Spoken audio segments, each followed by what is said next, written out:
English സംസാരിക്കുമ്പോൾ വരുത്തുന്ന വളരെ കോമൺ ആയിട്ടുള്ള ചില മിസ്റ്റേക്സ് നമുക്കിന്ന് നോക്കാം. ഈ മിസ്റ്റേക്സ് വരുത്താതെ എങ്ങനെ ഉപയോഗിക്കാം എന്നുകൂടി നമുക്ക് ഇന്ന് ഡിസ്കസ് ചെയ്യാം. First mistake, I prefer tea than coffee. എനിക്ക് കോഫിയേക്കാൾ ഇഷ്ടം ചായ ആണ് എന്നാണ് ഇതിൻ്റെ മീനിങ്. പക്ഷേ ഈ സെൻറ്റൻസ് റോങ് ആണ്.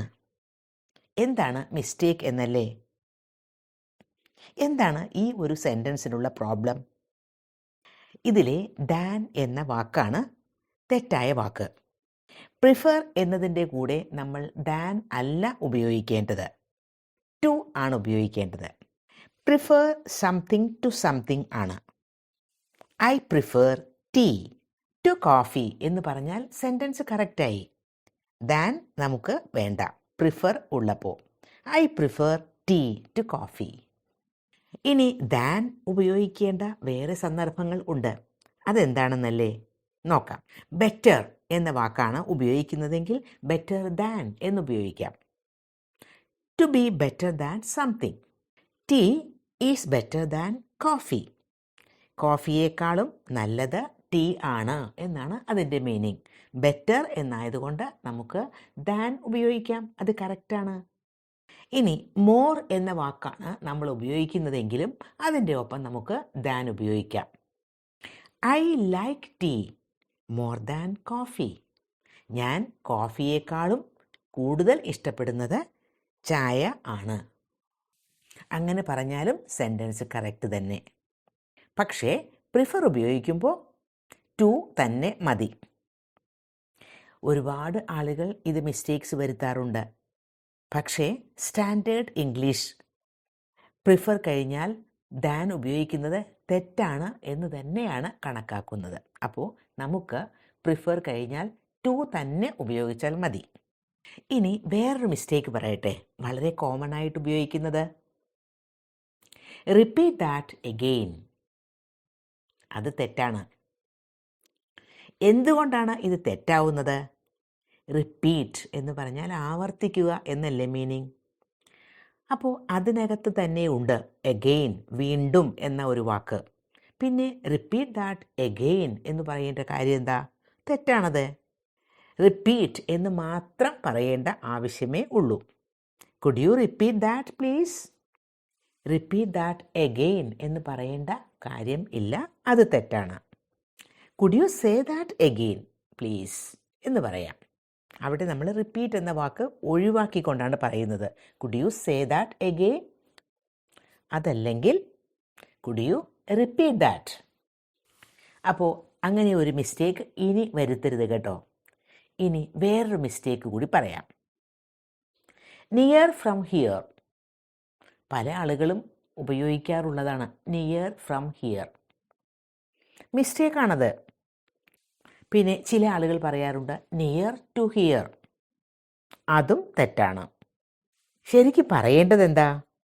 നിയർ ഹിയർ എന്ന് മാത്രം പറഞ്ഞാൽ മതി. നിയർ ഹിയർ എന്ന് പറഞ്ഞാൽ കറക്റ്റ് തന്നെ. My office is near here. എൻ്റെ ഓഫീസ് ഇവിടെ നിന്ന് വളരെ അടുത്താണ് എന്നാണ് പറയുന്നത്. My office is near here. ഇനി അത് മാറ്റി നമുക്ക് വേണമെങ്കിൽ നോട്ട് ഫാർ ഫ്രം എന്നുപയോഗിക്കാം. അത് കറക്റ്റാണ്. My office is not far from here. ഇനി നമുക്ക് ഇതുമല്ലെങ്കിൽ ക്ലോസ് ടു എന്നുപയോഗിക്കാം.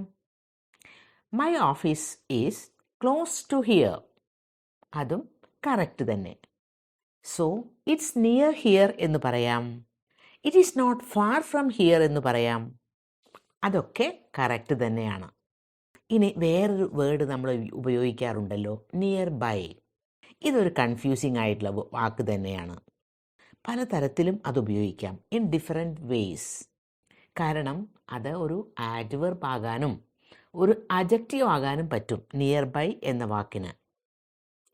My office is nearby എന്ന് പറഞ്ഞാൽ എന്താണ് അതിൻ്റെ അർത്ഥം? എൻ്റെ ഓഫീസ് അതിനടുത്താണ്.